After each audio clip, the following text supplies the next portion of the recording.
வணக்கம். நான் ஜஸ்டிஸ். நம்ம மேட்ரஸ் வந்து ரெஜிஸ்ட்ரேஷன் கேரண்டி ரெஜிஸ்ட்ரேஷன் எப்படி பண்ணுறதுன்னு பார்ப்போம். நீங்கள் வாங்குகிற எல்லா மேட்ரஸ்லேயுமே இந்த மாதிரி ஒரு லேபிள் இருக்கும். இது மேட்ரஸோட சைஸு, ஹார்ட் அண்ட் சாஃப்ட்டு, இல்லை ஹார்ட் அண்ட் மீடியம், இல்லை ஃபுல் ஹார்டு, இந்த மாதிரி மென்ஷன் பண்ணியிருக்கோம். அதையும் பார்த்துக்கோங்க. கேரண்டி ரெஜிஸ்ட்ரேஷனுக்கு முக்கியமானது மேனுஃபேக்சரிங் கோடு.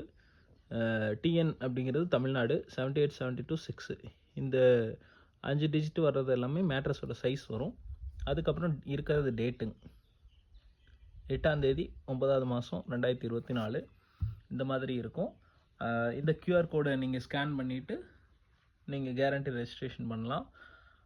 எத்தனையோ பிராண்டு வந்து பார்த்தீங்கன்னா, பிராண்டுன்னு சொல்ல முடியாது, ஃபேப்ரிகேட்டரு வெப்சைட்டே கிடையாதுங்க. ப்ராப்பர் வெப்சைட்டு கிடையாது, மேனுஃபேக்சரிங் லைசன்ஸ் கிடையாது. ஆனால் அதையெல்லாம் நம்பி யூடியூப்பில்